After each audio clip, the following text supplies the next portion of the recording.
Hi guys, today we're going to react to Not Public Property by Voice of Baceprot, VoB. This is a PayPal request from EJ. Thank you, EJ, for yet another request. We appreciate all your support. Thank you, EJ, for bringing us back to VoB, an amazing band. So yeah, we're sure to enjoy this one. Thanks a lot. We appreciate the support.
The more we react to VoB, the more I understand that Rage Against the Machine has a lateral effect on them because they have a lot of homage and respect and similarities in the way that they play. Not the music itself, but the way that they pace their songs. It's a beautiful thing to see for anyone who knows Rage Against the Machine because you can see how much they cherish it. Not just the style of music, but the underlying message. Aside from that, the style of the music video, I don't think we've ever seen a music video like that from VoB. We've seen music videos, but not like that. They film it in 90s style music videos with the grainy black and white and the almost like Beastie Boys choreography, even though it's a different style of music. I'm really liking it. Every time we react to VoB songs, they always surprise me with something new in their attitude and their approach. Beautiful. Yeah, I agree on both comparisons that you put out there because I definitely heard the Rage Against the Machine, especially in the beginning, and I see and maybe heard even a little bit of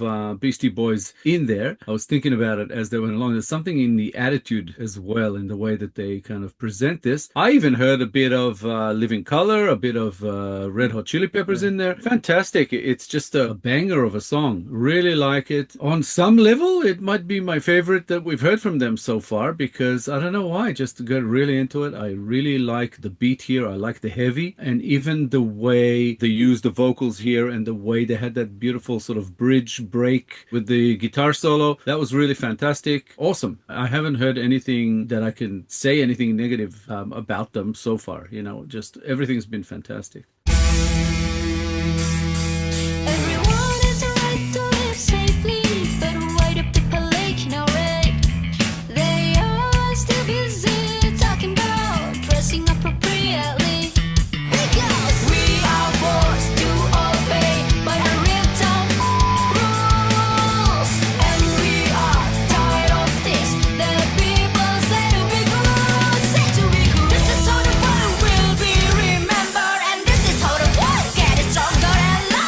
This is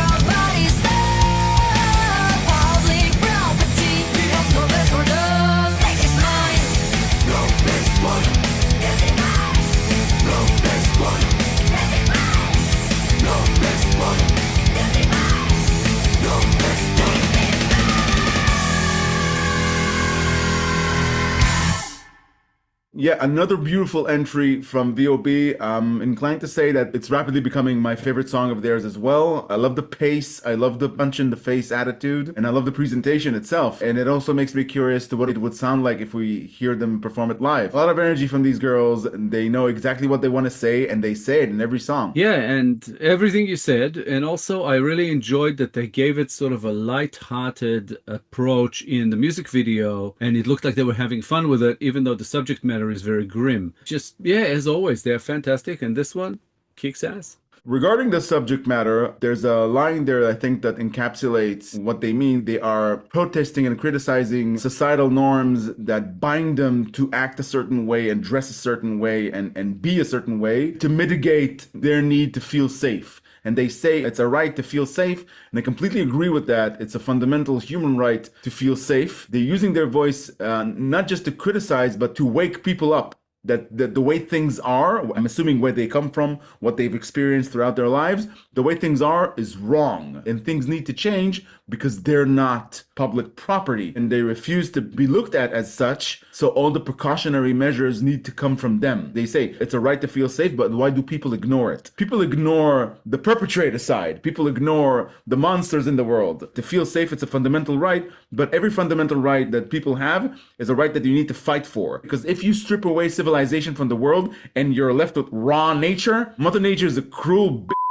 She's not moral. If you're not careful, you will get eaten by predatory species. And I think what they're saying is that the place that they live in and the societal norms that they're forced to abide by has leniency on the other side, on the perpetrator side. And I couldn't agree more. Yeah, I mean, we have mentioned before that they are Muslim. And in Islam, it's usually, not always, but usually a thing where women are, for lack of a better term, pretty much the property of their husbands, of their fathers, of whatever they are being made to do all kinds of things as far as arranged marriages, the way they dress and all the rest of it. And I think this kind of encapsulates all of it in there, but it talks about public property. So it's not really about within the family. And the first section of the song, I'm not going to be too gentle about it, but it refers to rape because it talks about a girl crying and lost her trust. And they say that she's a kind angel. And then they refer to even though the angel is gone, so she's no longer innocent. Yeah. Meaning she's been violated, but she will not be silent when she's blamed. So she's the one blamed for it happening because in those cultures and in other cultures, they say, you know, oh, well, she shouldn't have dressed that way. She shouldn't have been in that place. She shouldn't have done that thing, whatever it was she did, as if she was asking for it, which is a bunch of bullshit. This is what they're saying in this song. It should never be that way. The victim should be protected and not blamed. It's basically putting the responsibility on the violating party and not the victim. And I'm all for that. So yeah, we have said that before, that their lyrics tend to have a political agenda or a political cause behind it, something that they want to bring out from their own lives. I assume that they've experienced some of this in their lives. They feel very strongly about it. As we have mentioned with other songs of theirs, as far as the lyrics, there is not a lot of subtext here. It's all on the surface. It's telling you exactly what they want to say. It's a punch to the gut and a kick to the face and everything in the way it's presented, the music and the lyrics. And I think it's an important song. I do think it's kind of my favorite because I just like also all those different influences that we heard here and saw. A little bit of that Beastie Boys and a little bit of Living Colour and Red Hot Chili Peppers and a lot of Rage Against the Machine. That can't be bad. I love all those bands. So yeah, that was fantastic. I really enjoyed that. Thank you, EJ, for this request. Thank you for bringing us back to VoB and introducing us to another awesome song. That was absolutely amazing. Thank you so much. Yeah, thanks EJ for this VoB request. We enjoyed reacting to the song very much. More from VoB would be much appreciated.